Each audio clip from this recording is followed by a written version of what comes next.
जय हिंद प्यारे बच्चों, मैं डॉक्टर उमा पांडे स्वागत करती हूँ आपके इंस्टा संस्कृत में। इंस्टा संस्कृत जहाँ आपको मिलता है कक्षा 4 से लेकर 12 तक के व्याकरण बिंदुओं और पाठ्य पुस्तकों की सरल व्याख्या। आज हम करने वाले हैं संस्कृत वाक्य रचना। संस्कृत वाक्य रचना जो कि हम करते चले आ रहे हैं, प्रथमा पर आधारित, द्वितीय पर आधारित, और आज हम करने वाले हैं तृतीया पर आधारित।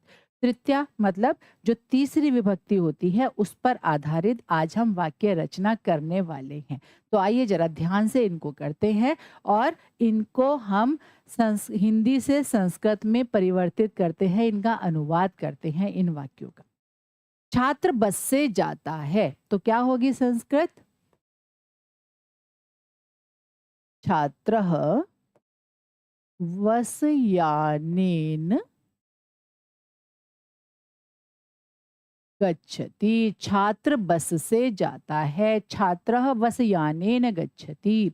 राहुल कलम से लिखता है। अब देखिए एक चीज का ध्यान रखिएगा, बस से किससे जाता है? बस से जाता है। किससे लिखता है? कलम से लिखता है। तो जहां पर भी किसी की सहायता से कोई कार्य किया जाता है उसमें तृतीय विभक्ति होती है। जैसे हमने यहाँ पर लिखा वसयानेन, मतलब बस यान के द्वारा, उसकी सहायता से जाता है, इसलिए क्या हुआ? छात्रः वसयानेन गच्छति। यहाँ हमने तृतीय विभक्ति का प्रयोग किया।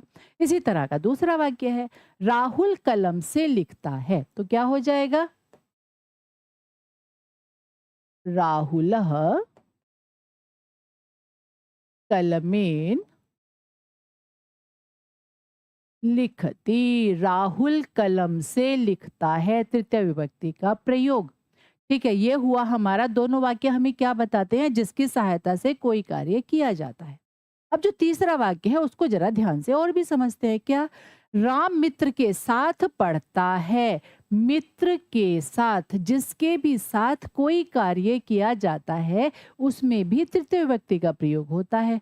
और साथ के लिए हम क्या प्रयोग करते हैं? सह। सह अर्थात क्या हुआ? साथ।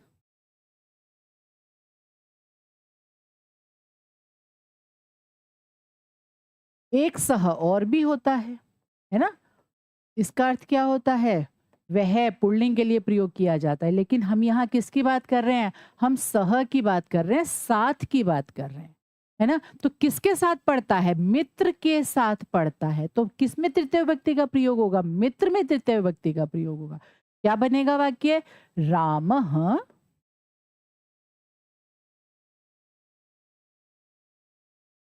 मित्रेण सह पठती। राम मित्र के साथ पढ़ता है। ये हुआ हमारा वाक्य। अब आ जाते हैं अगले वाक्य पर। गोपाल स्वभाव से सज्जन है। जब भी किसी के स्वभाव के बारे में बात होती है, किसी की प्रकृति के बारे में बात होती है, यहाँ पर स्वभाव से सज्जन है। ये भी हो सकता था कि गोपाल स्वभाव से दुर्जन है। मतलब जब भी किसी की प्रकृति के बारे में हम बात करते हैं तो उसमें भी तृतीय विभक्ति का प्रयोग किया जाता है। तो क्या बनेगा वाक्य? गोपालः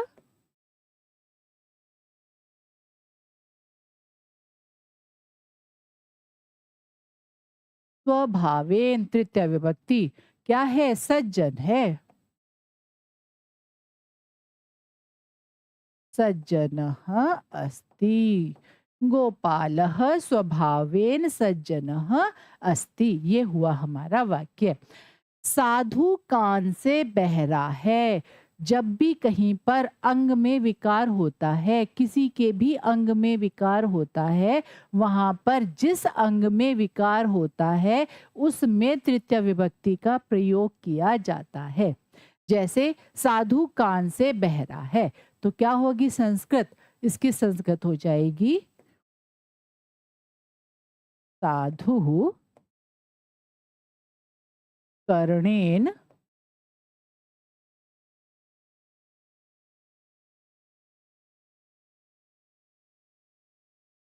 बधिरः अस्ति। साधु कर्णेन बधिरः अस्ति। साधु कान से क्या है? बहरा है। ये हुआ हमारा तृतीय विभक्ति। अब आगे चलते हैं। पुस्तक के बिना ज्ञान नहीं होता है। बिना के योग में, विना शब्द, बिना की संस्कृत क्या है? विना, है ना? और इसके योग में द्वितीया, तृतीया और पंचमी तीनों विभक्ति का हम प्रयोग कर सकते हैं। तो क्या होगा? यहाँ पर हम तृतीया का प्रयोग कर लेते हैं। पुस्तक के बिना ज्ञान नहीं होता है। किसके बिना नहीं होता? पुस्तक के बिना। तो हम तृतीय विभक्ति का प्रयोग किस में करेंगे? पुस्तक में करेंगे। क्या बनेगा वाक्य?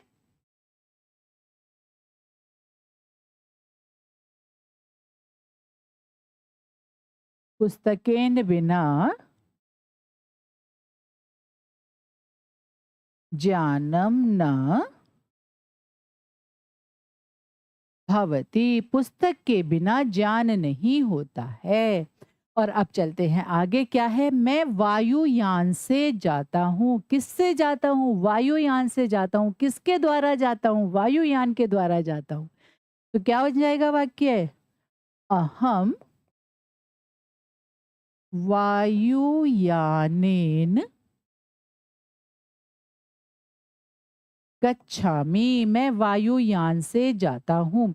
अब देखिए, अभी तक हम क्या है, प्रथमा जो हमने इसका वाक्य रचना का प्रथम भाग और द्वितीय भाग सीखा था, उसमें हमने कर्ता और क्रिया का प्रयोग सीख लिया। यहाँ हम विशेष रूप से तृतीय विभक्ति का बात कर रहे हैं, उसके वाक्यों की रचना हम यहाँ पर सीख रहे हैं। इसलिए कर्ता और क्रिया के बारे में हम ज्यादा बात नहीं कर रहे हैं, यहाँ पर हम तृतीय विभक्ति के बारे में ही बात कर रहे हैं।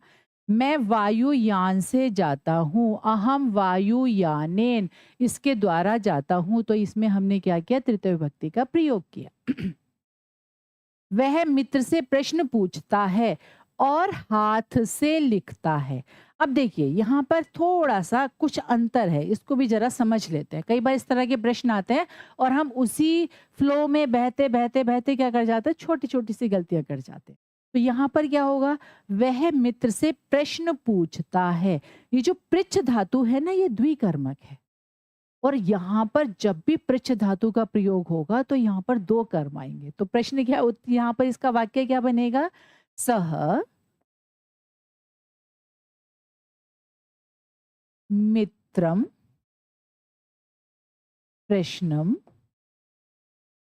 पृच्छति। वह मित्र से प्रश्न पूछता है और हाथ से लिखता है। हस्तेन, हस्तेन लिखति च।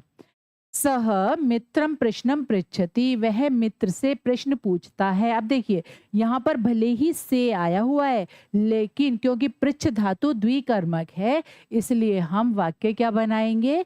सह मित्रम प्रश्नम पृच्छति। वह मित्र से प्रश्न पूछता है और क्या करता है? हाथ से लिखता है। हस्तेन लिखति च, और हाथ से लिखता है।